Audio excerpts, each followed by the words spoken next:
So I lost part of my video there, so this is part two simply because for some reason I stopped recording and I'm going to figure out why.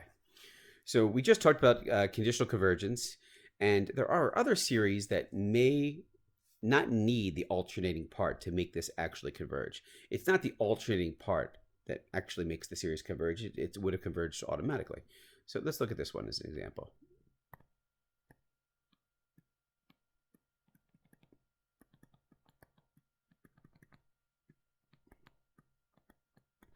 Here we have a series, and it is, we could write out the first few terms, right? The first one, if you plugged in 1, you're going to get 3. Plug in 2. Plug in 3. That's really 1/3, but we'll leave it as 3/9, so it's easier to see. And it keeps going.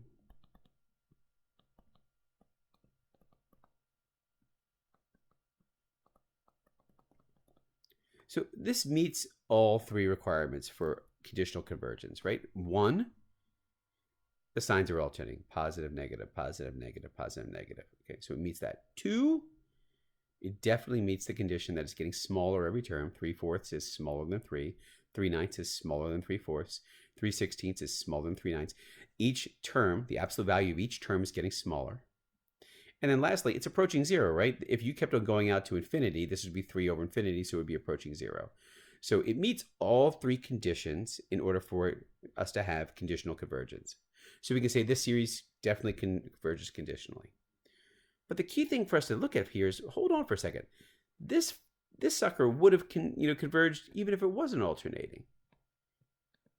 If this was just 3 over n squared, if we just took the absolute value of each term, this would clearly converge, right?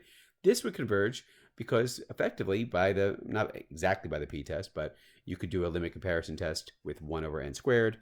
You could, and see that it's definitely going to it's going to converge regardless. This would converge by a limit comparison test.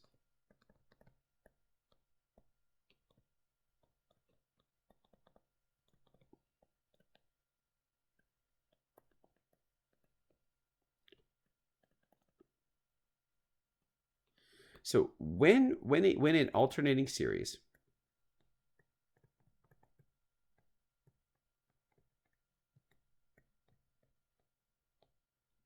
would converge even if it wasn't alternating.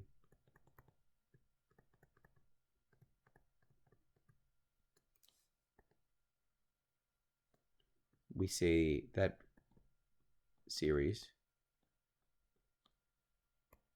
converges absolutely.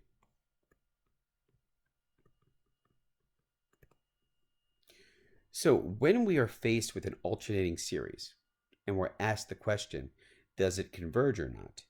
There are basically 3 answers. Answer 1 is it diverges. It diverges because it doesn't meet those 3 conditions of conditional convergence. Answer 2 is it converges conditionally, which means, yeah, it is converging, but only because it's alternating. And number 3, option 3, is it converges absolutely, meaning it would have converged regardless. It didn't need the alternating aspect in order to converge. So when we're looking at these type of problems, and I'm going to do examples in another video shortly, we have to think about how we're going to approach this, how we are going to look at the problem and then determine which of those 3 categories it fits in. So stay tuned for an example video coming shortly.